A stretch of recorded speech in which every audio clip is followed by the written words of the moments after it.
Bago natin simulan ang kwentong ito, shoutout ko muna yung mga bagong warrior members ko na sina Safia, Kuya Tep-Tep ng Paraboles family, at sa mga nag-renew ng badge na sina Lancy, Levali, Sara Diñoso, Gerson, Chechay Vizcara, Balin Tataw. Subscribe kayo dyan, magaling yan. Celestial Josel, King Ada, Baki Hanma, at kay Shinshin. Maraming salamat po sa inyo. Simulan na natin to. Ang kwentong ito ay hango sa totoong buhay. Karanasan ito ng nanay pa ng kaibigan ng lola ko na napagsalin-salin na yung kwento sa buong pamilya nila. Itago na lang natin siya sa pangalang Nanay Belen. Taong 1935. Panitan, Capiz.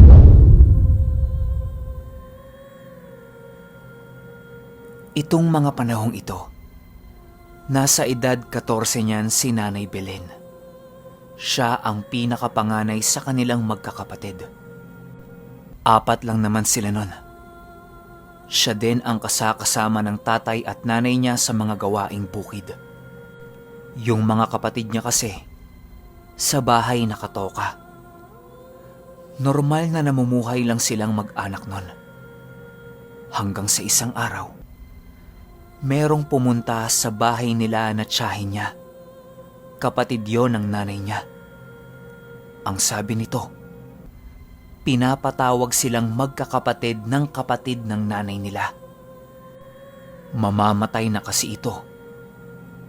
At meron siyang gustong ihabilin sa kanila. Sagot ng nanay ni Nanay Belen, bakit hindi na lang kayo ang kumuha? Kung may matitira man, kahit yun na lang ang sa akin. Ang sabi ng kapatid niya, siya ang hinahanap. Ang gusto kasing makita nun, yung pinakabunsong anak ng kapatid niya. Kapatid niya, ibig sabihin, nanay nila yon. Ito kasing nanay ni Nanay Belen, bunso sa kanilang magkakapatid. Sinabi na lang ng asawa niya na puntahan na. Ilang araw lang naman yon. At saka baka mahalaga din yung ibibilin sa kanya. Yun ding araw na yon, umalis silang magkapatid sa bahay. Dahil malayo yung pinuntahan nila, umabot ng 1 linggo bago ito nakabalik sa kanilang bahay. Pagbalik ng nanay nila, marami itong bitbit na mga gamit. Tanong ng asawa niya sa kanya, "Oh, ito na ba yung mga iniwan sa'yo?" Sumang-ayon lang yon sa kanya at pumasok na kaagad sa kwarto. Mukha kasing pagod na pagod eh. Paglabas nun sa kwarto nila, meron siyang daladalang parang tumpok ng dahon. Gawa yung tumpok ng dahon na yon sa dahon ng saging. Ang sabi niya, gusto niyang buksan yon nang nakaharap silang lahat. Yun kasi yung iniwang yaman ng kapatid ng nanay niya. Umupo sila sa lamesang pinagkakainan nila. Nung kumpleto na silang nakaupo doon, bubuksan na sana ng nanay nila yung dahon na yon pero sobrang tigas nito. Lahat na ng paraan ginawa niya para buksan yon. Pero ayaw. Nagtataka sila kasi dahon lang naman ang saging yon. Bakit para naman atang kasing tigas ng bato? Pati nga yung tatay niya, pinwersa ng buksan eh. Pero ayaw talaga. Ang naisip nilang paraan, ilaga sa tubig para lumambot. Nagpakulo sila ng tubig nun. Nung kumukulo na yon, paglagay na paglagay ng nanay nila nung iniwang yaman sa kanya, yung kumukulong tubig, nawala yung bula at nagmistulang ordinaryong tubig na lang ito. Mainit yung pinagsasalangan nila, pero yung mismong tubig, napakalamig. Ang sabi ng asawa niya sa kanya, hindi ordinaryo yung nasa loob nun. Dapat itago nila ng mabuti. Matapos ang lahat ng paraang ginawa nila, nawala na sila ng pag-asa. Hindi nila mabubuksan yon. Lumipas pa ang 1 linggo. Napapansin nila sa nanay nila na unti-unti nang nag-iiba ang ugali nito. Yung dating masiyahin, maalaga, malambing, para bang naging istrikto, palasinghal, palaging nagdadabog, at ang pinaka-weirdo sa lahat, ang tatabang na ng niluluto nito. Wala nang lasa. Yung tipong lahat na lang ng lutuin niya, laga na lang. Wala na nga ding halos sahog eh. Yung tatay naman nila, hindi nagrereklamo. Ayos lang sa kanya na ganon yung nagiging ugali ng asawa niya. Silang magkakapatid, hindi sanay eh. Isang gabi, habang kumakain sila ng hapunan, napakatahimik nila nun. Walang nagsasalita. Dire-diretso lang sila sa pagkain. Silang magkakapatid, nagtitinginan lang. Yung nanay at tatay nila, diretso ang tindig, nakatingin sa malayo at tuloy-tuloy lang sa pagkain. Ayon kay Nanay Belen, pakiramdam niya nung mga oras na yon, wala nang buhay yung mga magulang niya. Sinubukan niyang tanungin yung nanay niya kung nasaan yung asin. Tumingin lang ito sa kanya at nagsalita ng, "Huwag kang maghanap ng wala. Kain!" 9 na araw mula nung nakuha ng nanay niya yung iniwang yaman, dito na talaga nagbago ang ugali ng mag-asawa. Hindi na sila lumalabas kapag umaga. Maghapon lang silang nakakulong sa kwarto. Ang gumagawa na ng trabaho nila, si Nanay Belen at yung mga kapatid niya.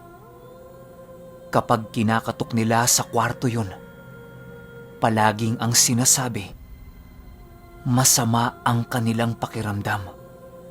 Hindi nila kayang bumangon. Gustuhin mang alagaan ni Nanay Belen yung mga magulang niya, hindi niya magawa. Kasi hindi siya makapasok sa loob ng kwarto. May harang yun na kahoy. 12 araw. Umaalingasaw na yung baho na nanggagaling sa loob ng kwarto ng mga magulang nila. Mula kasi nung 9 na araw, hindi na lumabas yung 2 doon. Halo-halo na yung naaamoy nilang magkakapatid.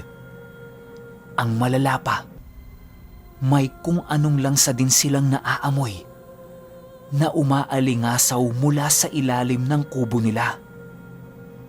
Hindi na nila kaya yung baho. Kaya silang magkakapatid, nagtangka silang silipin kung anong meron sa ilalim ng bahay nila. Pagdungaw nila doon, merong isang patay na kambing. Wakwak ang tiyan at kokonti na lang ang mga laman loob nito. Sa takot nilang magkakapatid, pinuwersa na nilang katukin yung kwarto ng mga magulang nila. Pero wala nang sumasagot mula sa loob. Pinagtutulak nila yung pintuan nun hanggang sa nasira nila. Pagpasok ni Nanay Belen sa kwarto, wala doon yung nanay at tatay nila. At sa buong kwarto, nagkalat ang dugo, tae, bituka, iba't ibang parte ng katawan ng hayop. Basta, sobrang lala nung loob ng kwarto. Nakakasulasok. Tinulak kaagad ni Nanay Belen yung mga kapatid niya bago pa man din nila ito makita. Tapos sinarado niya yung pintuan. Ang sabi na lang niya, natutulog yung nanay at tatay nila. Huwag na lang nilang guluhin. Nagpapahinga lang sila. Ang gawin na lang nila, alisin nila sa ilalim ng bahay nila yung patay na kambing. Huwag silang matakot kasi patay naman na yun. Kahit diring-diri sila, hinila nila yon at inilibing sa likod ng bahay nila. Hindi na alam ni Nanay Belen kung anong gagawin niya. Kasi kapag nalaman yon ng mga kapatid niya, matatakot sila. Kapag hindi naman niya ipinaalam, baka sila na ang isunod na lapain ng nanay at tatay nila. Wala namang kasing ibang pwedeng sisihin sa mga nangyayari. Kung laman loob o duguyo ng mga magulang niya, dapat ando doon yung bangkay nung dalawa. Pero wala eh. Kinagabihan nun, hinintay niya lang na matulog yung mga kapatid niya. Pumasok siya ulit sa loob ng kwarto ng mga magulang nila. Tumingin-tingin siya sa paligid nun nang naapakan niya yung iniwang yaman ng lola niya sa nanay niya. Pinulot niya yon. Tapos tiningnan. Nagmistulang papel na nung binalatan niya yon. Naglalasog-lasog na kasi yung dahon. Tapos ang dali ng punitin. Pagbuklat niya, wala itong laman. Pero may narinig siya sa labas ng bahay nila na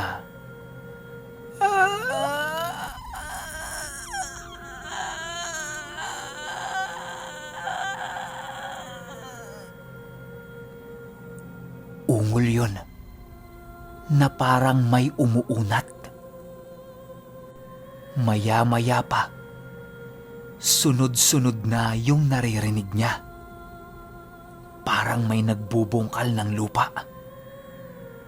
Lumabas si Nanay Belen para tingnan kung ano yung ingay na yun. Sinundan niya yung tunog kung saan ang gagaling. Sa likod ng bahay nila. Pagdating niya doon, nakita niya yung nanay at tatay niya na binubungkal yung lupa kung saan nila inilibing yung kambing. Ibang-iba na ang mga itsura nito na para na silang mga hayop.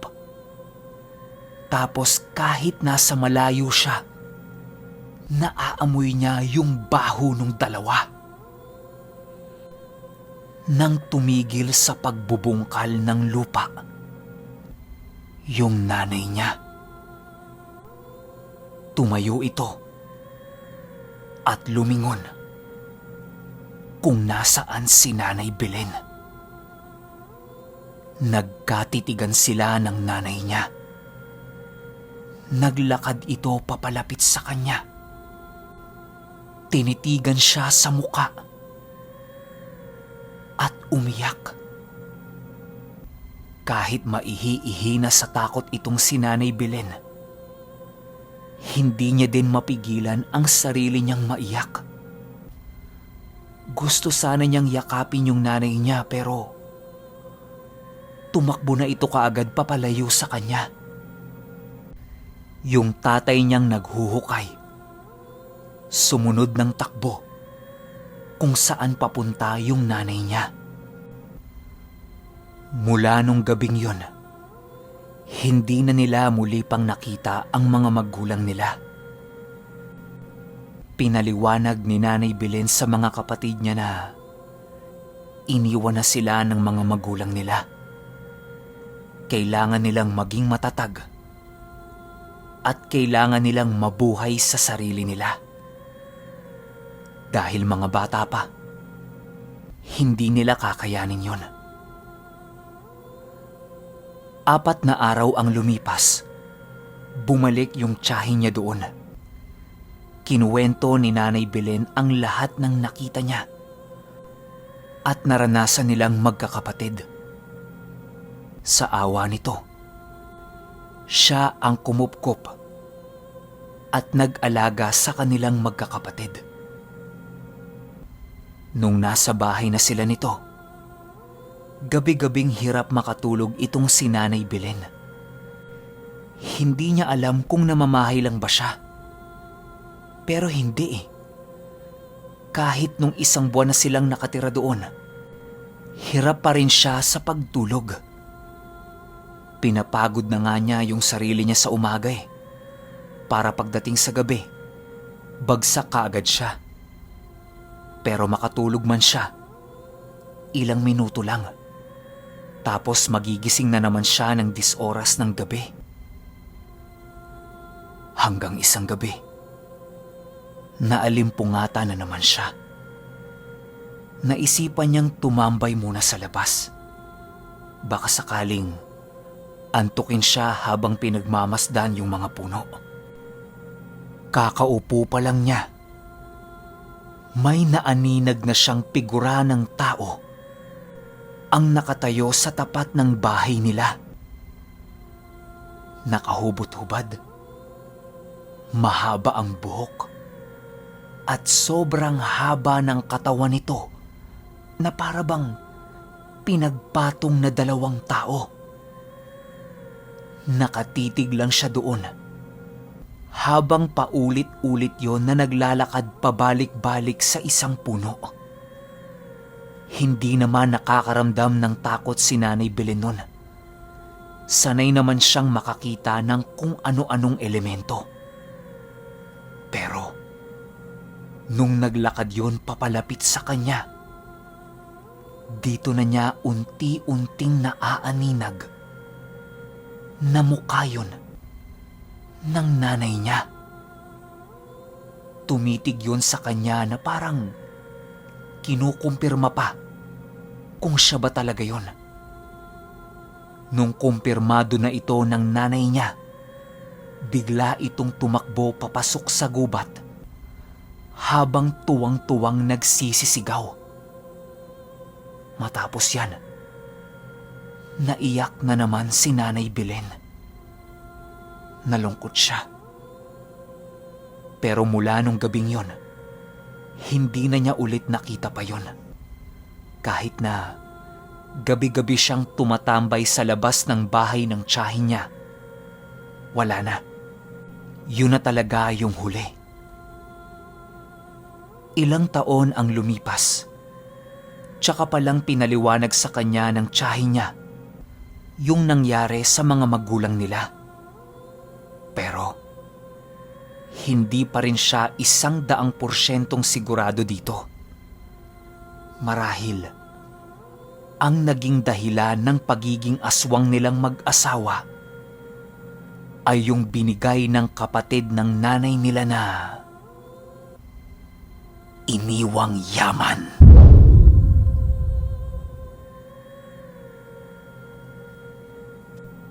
Okay, opinyon ko sa kwento. Nung una, kaya siguro hindi nila mabuksan yung tumpok ng dahon ng saging Kasi buhay pa yung kapatid ng nanay nila, di ba? Ang sabi lang kasi, mamamatay pa lang. Tapos nung namatay yun, kusang bumukas yung tumpok ng saging na yun. At kumalat sa kanilang mag-asawa kung ano man yung nasa loob nun. At saka, kaya siguro tinawag na iniwang yaman yon ng kapatid ng nanay nila kasi dito niya nilagay kung ano man yung sumpa o regalo kung tawagin.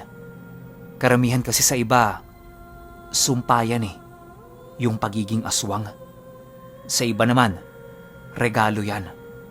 Yan kasi yung uri ng gamit na habang minamahal mo siya at sinusunod ang mga utos nito sa'yo, hinding-hindi ka manghihina at hinding-hindi ka rin mamamatay. Kumbaga, immortal ka. Marahil isa sa mga utos niyan, yung pagkain ng laman ng tao. Pero oras na hindi mo nagawin yon at lumipat ka sa pagkain na lang ng laman ng hayop, dito na magsisimula yung panghihina ng gamit mo. Kaya 'di ba? May mga aswang na namamatay kasi ayaw na nila nung ginagawa nila. Pero may mga aswang naman na napakatagal ng buhay kasi gusto nila yung ginagawa nila. Sample na lang dyan, yung sa nakaraang kwento ko na makikiraan po. 'Di ba? Lola pa ng lola nila yon, pero napakalakas. Kasi nga, kumakain pa ng laman ng tao. At saka para malinaw lang sa lahat, matagal na pong patay si Nanay Belen. Ang nagkwento na lang nito sa amin, yung kaibigan ng lola ko. Ito naman mga opinyon ko lang. Kung may opinyon kayo sa kwentong ito, i-comment nyo lang sa baba. Yun lang. Hanggang sa susunod na kwento. Salamat.